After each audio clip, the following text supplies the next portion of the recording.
So guys, welcome back. Hello, how are you guys? कैसे हैं आप लोग?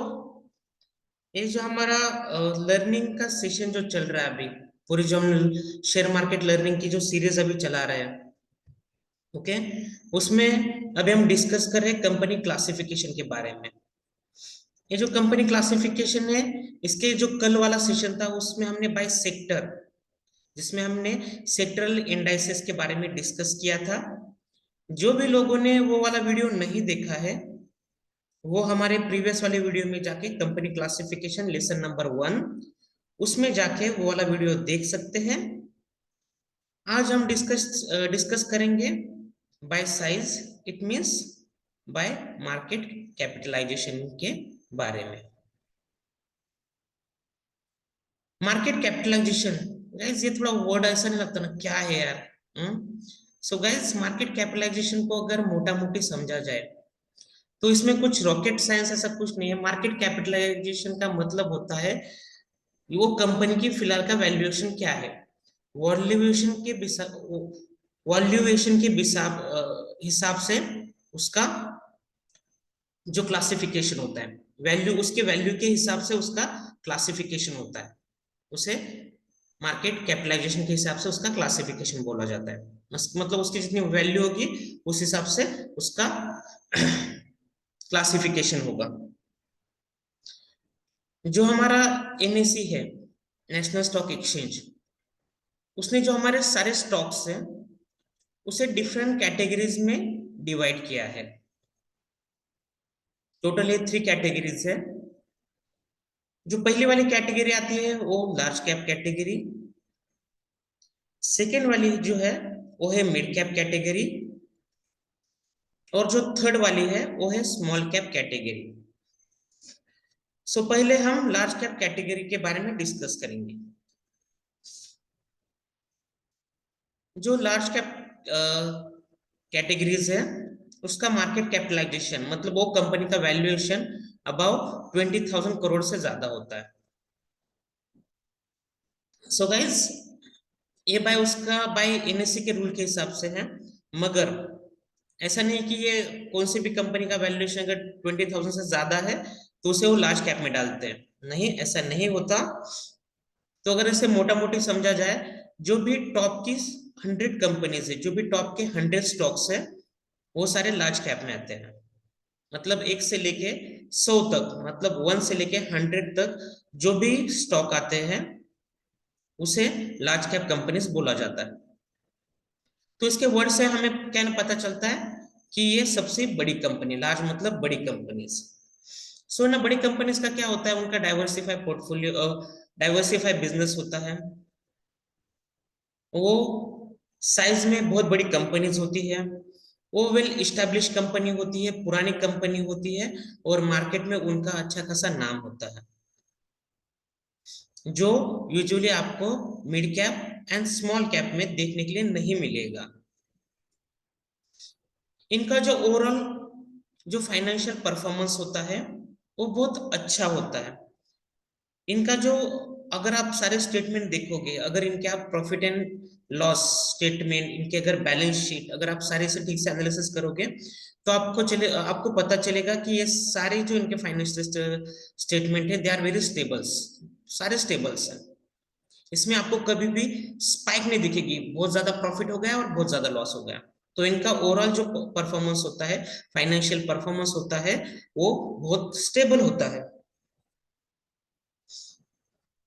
इनका जो ग्रोथ होता है वो बहुत स्टेडी एंड सस्टेनेबल होता है, मतलब बहुत धीरे धीरे कंपनियां ग्रोथ करती है, मगर अच्छी ग्रोथ करती है। अगर आपने खरगोश और कछुए की अगर कहानी सुनी होगी, तो कछुआ कैसे धीरे धीरे आगे बढ़ता है, वैसे ही ये कंपनीज धीरे धीरे आगे बढ़ती है मगर हमेशा ग्रोथ करती है। ये जो कंपनियां होती है ये कंसिस्टेंट डिविडेंड देती है उनके स्टेक होल्डर को, जो भी इनके शेयर होल्डर है उनको कंसिस्टेंट डिविडेंड देती है, क्योंकि ये कंपनी जब प्रॉफिटेबल होती है तब ये इनका प्रॉफिट का जो पर्टिकुलर अमाउंट है, पर्टिकुलर जो परसेंटेज है, ये इनके जो स्टेक होल्डर है, स्टॉक जिन्होंने परचेस किया है, उनको वो डिविडेंड के फॉर्म में देती है। Guys it is not mandatory कि वो डिविडेंड दे ही, क्योंकि बहुत बार क्या कंपनीज करती है, वही वो जो डिविडेंड बांटने वाला जितना अमाउंट है वो उसी बिजनेस में इन्वेस्ट करती है और बिजनेस और भी एक्सपैंड करती है। ऐसी बहुत बड़ी कंपनीज है जो डिविडेंड ज्यादा नहीं देती।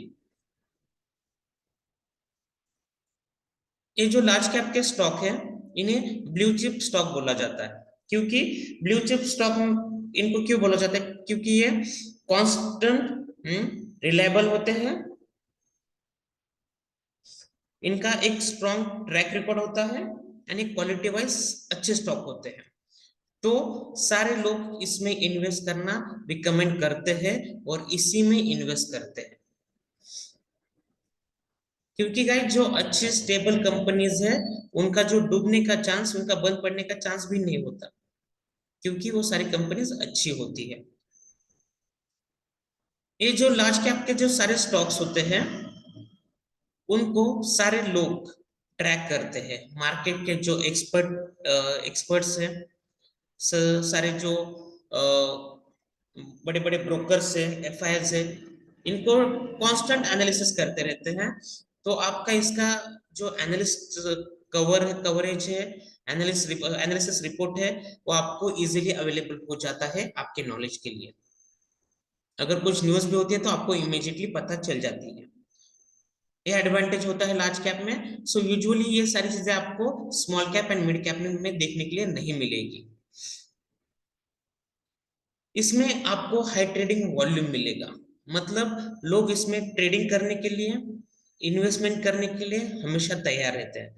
तो आपने देखा होगा कि आपको बहुत बार जो लार्ज कैप स्टॉक्स हैं, आपको उसको दूर दूर के एक्सपायर में भी लिक्विडिटी अवेलेबल मिलेगी, क्योंकि इसमें क्या होता है, हाई ट्रेडिंग वॉल्यूम होता है।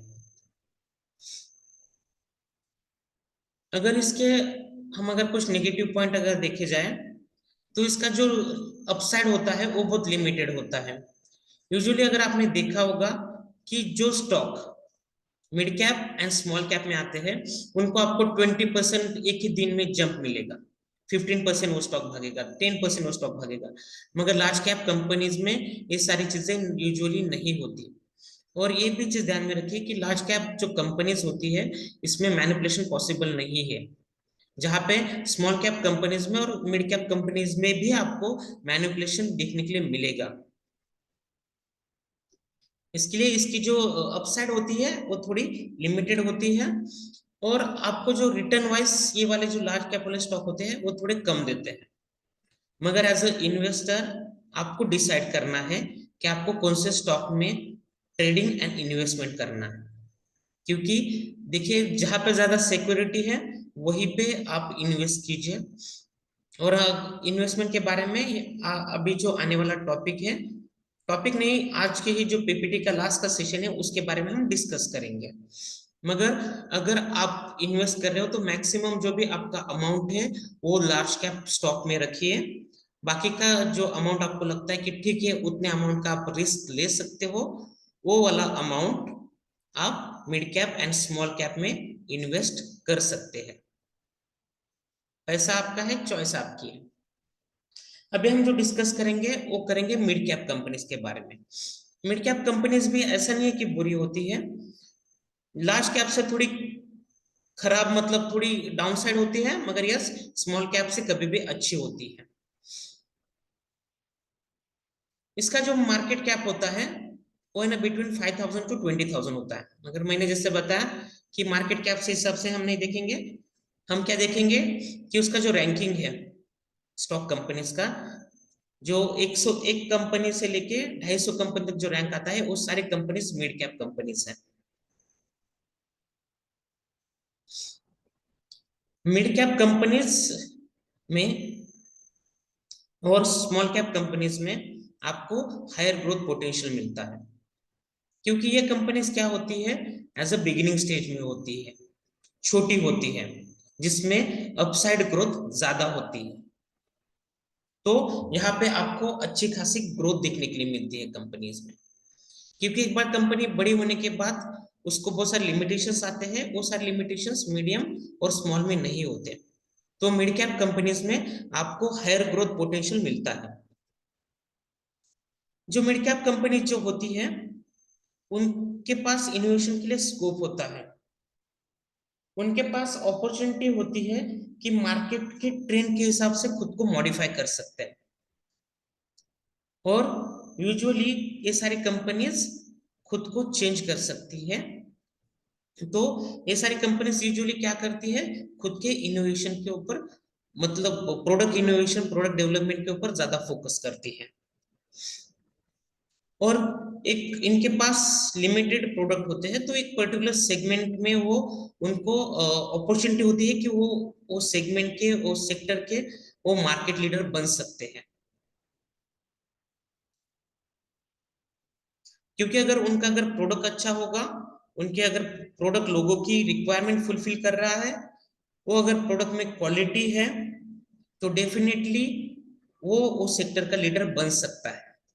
तो इस मार्केट के लीडर बनने की कैपेसिटी इसमें ज्यादा होती है।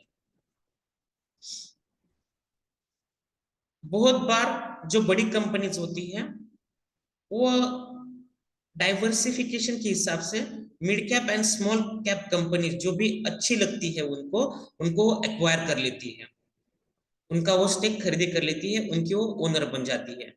सो यूजुअली क्या होता है, इसमें बेनिफिट किसका होता है, जो इन्वेस्टर्स होते हैं उनका बेनिफिट होता है, उनको हायर वैल्यूएशन मिलता है।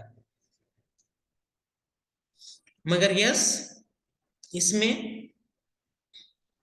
रिस्क ज्यादा होता है as compare to large cap companies, मगर ये सेफ भी होती है as compare to small cap companies. मतलब स्मॉल कैप कंपनी से ज्यादा सेफ है और लार्ज कैप कंपनी से थोड़ा रिस्की है। इसमें भी आपको वोलेटिलिटी देखने के लिए मिलेगी। आपको इसमें लैक ऑफ स्टेबिलिटी मिलेगी। जैसे लार्ज कैप कंपनी स्टेबल होती है, उनका फाइनेंशियल परफॉर्मेंस, बाकी की सारी चीजें स्टेबल होती हैं, इसमें ये सारी चीजें आपको कम देखने के लिए मिलेगी। मिड कैप कंपनीज के पास एक लिमिटेड रिसोर्सेस होते हैं, क्योंकि ये कंपनीज क्या होती है, छोटी होती है by size, by funding and each and everything. तो इनके पास बहुत सारे लिमिटेड रिसोर्सेस होते हैं। तो ये डेफिनेटली जहां पे कंपनी को जरूरत रहती है वहां पे ये सारी कंपनीज, मतलब जहां पे एक्सपेंशन आता है, डेवलपमेंट आता है, तो ये कंपनीज थोड़ी अ, उसमें कम होती है। अगर आप देखोगे बाय लिक्विडिटी वाइज, तो आपको इसमें देखने के लिए मिलेगा कि इसमें लिक्विडिटी का इश्यू आता है, इसमें वॉल्यूम नहीं होता, मतलब इसमें बायर और सेलर्स आपको इतनी क्वांटिटी में नहीं मिलेंगे। तो इसमें लिक्विडिटी का इश्यू होता है। इवन जब अगर आप मीडियम, बहुत सारे ऐसे स्टॉक्स है हमारे पास कि जिसमें आपको लिक्विडिटी, अगर आप ऑप्शन में भी ट्रेडिंग करते हो तो उसमें आपको लिक्विडिटी नहीं मिलेगी, इवन एट द मनी में भी लिक्विडिटी नहीं मिलेगी, क्योंकि लोग ये सारे स्टॉक को अवॉइड करते हैं। अभी हम जो डिस्कस करने वाले हैं वो हम डिस्कस करेंगे स्मॉल कैप इंडस्ट्रीज के बारे में।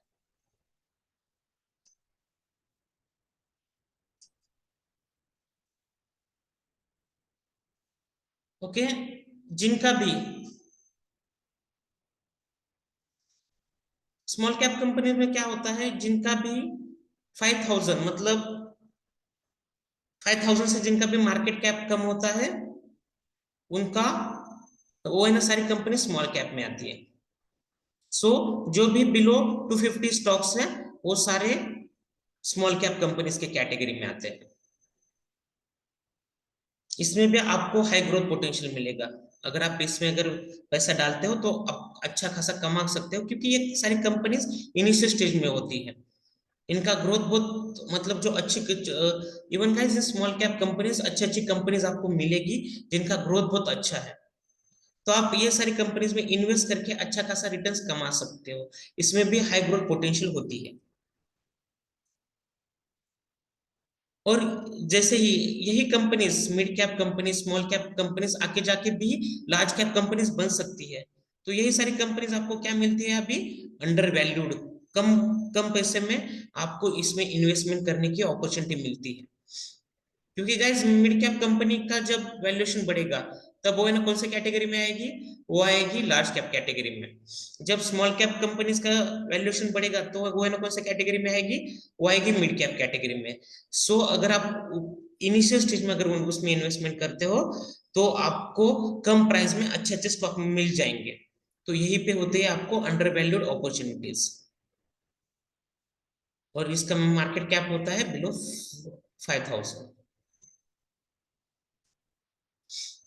Small cap companies, mergers and acquisition, जैसे मैंने बताया था कि बड़ी कंपनीज ये सारी कंपनीज को एक्वायर कर लेती है और जो भी जो इन्वेस्टर्स होते हैं उनको अच्छा खासा बेनिफिट मिलता है। ये जो कंपनी क्या होती है, छोटी होती है, तो मार्केट के कंडीशन के हिसाब से खुद को रोल कर सकती है, मोल्ड कर सकती है। ओके, तो ये ना एडवांटेज सबसे ज्यादा स्मॉल कैप कंपनीज में होता है। और एक जो भी अपॉर्चुनिटीज मिलती है मार्केट में वो सारी ग्रैब करने की पॉसिबिलिटीज इनके पास होती है। इसमें आपको बहुत सारी वोलेटिलिटी मिलेगी, क्योंकि वोलेटिलिटी मतलब क्या है, इसमें सडनली आपको बहुत बड़ा स्पाइक मिलेगा। देखिए जब भी मार्केट का करेक्शन होता है, अगर आपने देखा होगा कि लार्ज कैप कंपनीज का अगर 2% हुआ तो मिड कैप कंपनी का 4% होगा, वहीं पे स्मॉल कैप कंपनीज का 10% होगा। तो ये सारी चीजों के ऊपर भी आपको फोकस करना है, क्योंकि इसमें बहुत हाई वोलेटिलिटी होती है। आपको बहुत सारे स्टॉक ऐसे भी होंगे जिनका नाम नहीं सुना होगा और लोग इसको ज्यादा इंपॉर्टेंस नहीं देते हैं। बड़े बड़े इन्वेस्टर इसमें ज्यादा इंटरेस्ट नहीं दिखाते, तो आपको इसका है ना एनालिसिस बहुत बार देखने के लिए नहीं मिलेगा। इसमें सबसे ज्यादा इशू आता है लिक्विडिटी का। बहुत बार आपको जो स्मॉल कैप कंपनीज में बायर एंड सेलर नहीं मिलेंगे। सो इसमें अगर आपको अपॉर्चुनिटी भी मिलती है, अगर प्राइस हाई रेंज पे है तभी भी आपको इसमें आप सेल नहीं कर पाते, तो इसमें लिक्विडिटी के बहुत सारे प्रॉब्लम्स हैं।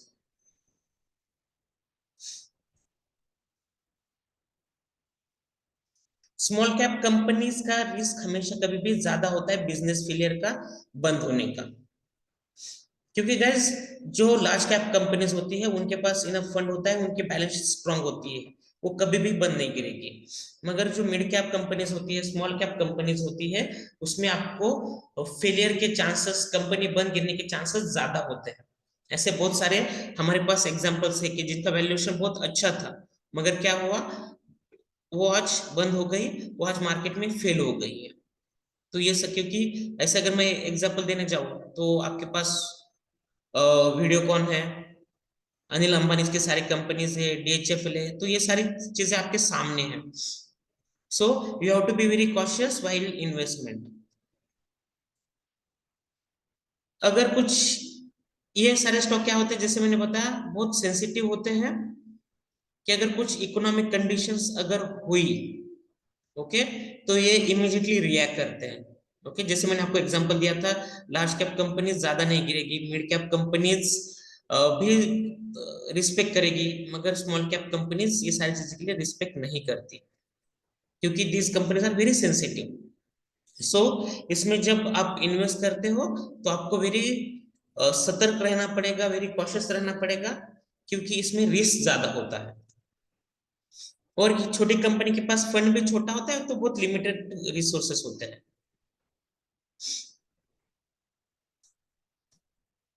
सो गाइस, तो इससे हमें यह ना पता चलता है कि हम जो सारे स्टॉक जो है वो क्लासिफाई गए, उनका ना क्लासिफिकेशन हुआ है, उनको डिवाइड किया है 3 कैटेगरीज में, large cap, small, mid cap and small cap. So guys सबसे सेफ इन्वेस्टमेंट होता है, वो होता है लार्ज कैप कंपनीज में। उसके बाद थोड़ा रिस्क होता है, वो होता है मिड कैप कंपनी में, और स्मॉल कैप कंपनीज में उससे ज्यादा रिस्क होता है। सो आपको डिसाइड करना है कि आपको कितने पैसे का रिस्क लेना है। ओके, सो इन्वेस्टमेंट मंत्र is never keep all your eggs in one basket. ये बहुत मतलब फाइनेंशियल इसमें बहुत वेल नोन टर्म है, कि जब भी आप इन्वेस्टमेंट करते हो तो सारे पैसे एक ही बास्केट में मत रखिए, मतलब एक ही स्टॉक में मत रखिए। उसे आप क्या कीजिए, डिवाइड कीजिए। डिवाइड किस में करना है आपको, डिफरेंट सेक्टर में। मैंने सेक्टर वाला जो सेशन है, मैंने लास्ट वाले जो सेशन था उसमें मैंने डिफरेंट सेक्टर डिस्कस किए हैं, उसमें आपको इन्वेस्ट करना है। उसके साथ आपको large cap, mid cap and small cap तीनों में वही वाला फंड आपको डिस्ट्रीब्यूट करना है। फॉर एग्जांपल, मैं अगर कौन सा सेक्टर लेता हूँ, कौन सा भी ले लीजिए, मैं अगर ऑटो सेक्टर लेता हूँ, तो ऑटो सेक्टर में मैं क्या करूंगा, ये क्या होगा सेक्टर, तो उसमें मैं क्या करूंगा, अगर मुझे 1 लाख फंड है, मैं 10 सेक्टर में डालने वाला हूँ, तो मैं क्या करूंगा, मेरे पास 10,000 रुपए आया ये सेक्टर के लिए, तो मैं क्या करूंगा, उसमें से जो मेरे 5,000 रुपीज है वो लार्ज कैप में डालूंगा, उसमें से 3,000 रुपए मैं मिड कैप में डालूंगा और 2,000 रुपए मैं स्मॉल कैप में डालूंगा। क्योंकि मैंने क्या किया, मेरे पास 1 लाख का फंड था, उसे मैंने डिफरेंट सेक्टर में डिवाइड कर दिया। उसमें भी मैंने क्या किया, लार्ज कैप में मैंने मेरा सबसे ज्यादा फंड इन्वेस्ट किया, उसके बाद मिड कैप में किया और सबसे कम मैंने स्मॉल कैप में किया। तो यही सारी चीजें होती है कि हमें इन्वेस्टमेंट करने के टाइम सोचनी पड़ती है। सो गाइस, अब ये मार्केट कैप आपको कंपनीज मिलेगी कहाँ पे, तो सीधी तरह में आना है गूगल बाबा के ऊपर। इसमें हम दो चीजों को देखेंगे, एक हम एनएससी इंडिया पे देखेंगे और एक दूसरा है म्यूचुअल फंड की वेबसाइट, उसके ऊपर देखेंगे। तो हमें क्या करना है, गूगल पे आने का है। गूगल पे क्या करने का है, मार्केट कैपिटलाइजेशन, और आपको AMFI डालना है। ओके, इसके ऊपर क्लिक करना है आपको, और उसके बाद जो पहला वाला लिंक आएगा लार्ज कैप स्टॉक्स, इसके ऊपर आपको आपको क्लिक करना है।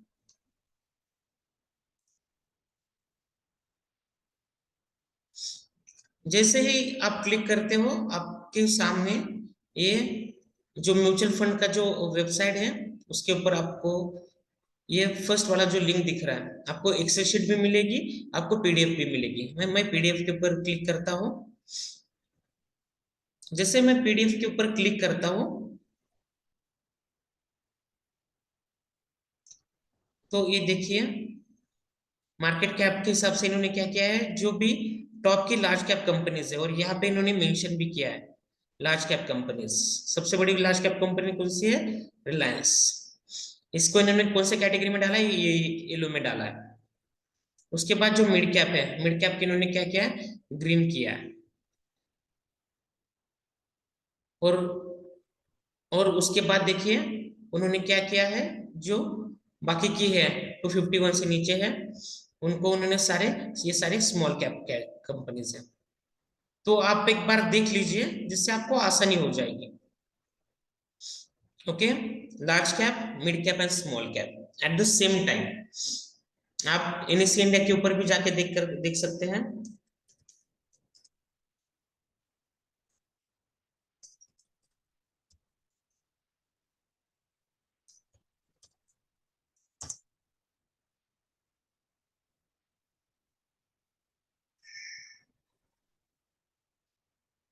All companies based on market cap.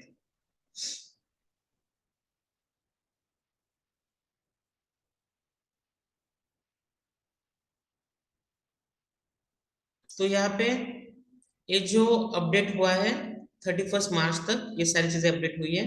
इसमें भी आप ये सारी एक्सेल शीट डाउनलोड कर सकते हैं।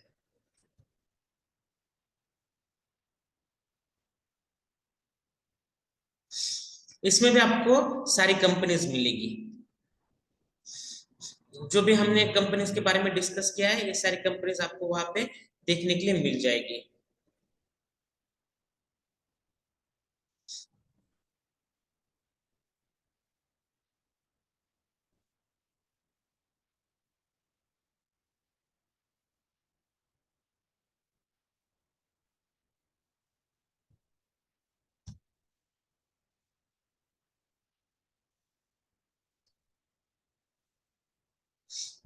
ये ना डाउनलोड और ओपन होने के लिए थोड़ा सा टाइम लग रहा है।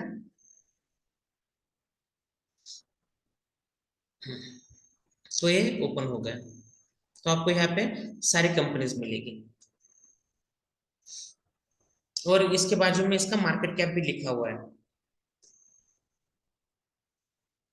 मगर जो म्यूचुअल फंड है उसमें आपको आसानी मिलती है, क्योंकि वहां पे उन्होंने खुद ने क्लासिफिकेशन करके दिया है। और ये मार्केट कैप।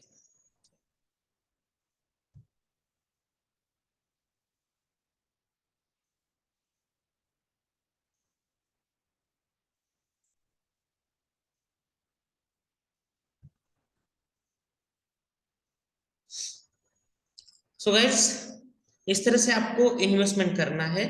अगर आप इस तरह से अगर आप इन्वेस्टमेंट करते हो तो डेफिनेटली आप मार्केट में सक्सेसफुल रहोगे। कभी भी आपका पोर्टफोलियो आपको नेगेटिव में नहीं दिखेगा, अगर आप सही टाइम पे एंट्री करते हो, प्रॉपर डाइवर्सिफाई रखते हो आपका पोर्टफोलियो, और है ना डिफरेंट सेक्टर में अगर आप इन्वेस्टमेंट करते हो तो ओके गाइस, आज का सेशन हम यहीं पे खत्म करते हैं। अगर आपको कुछ डाउट है तो आप मुझे इसमें लिख सकते हो। मैंने मेरे डिस्क्रिप्शन बॉक्स में मेरा ईमेल एड्रेस दिया है, आप मुझे सेंड कीजिए आपके क्वेरीज, आपके प्रॉब्लम। मैं पर्सनल लेवल पे सारे आपके प्रॉब्लम सॉल्व कर दूंगा गाइस, आपको हेल्प करूंगा ट्रेडिंग एंड इन्वेस्टमेंट के लिए। तो आज का सेशन हम यहीं पे खत्म करते हैं guys. Thank you, thanks lot.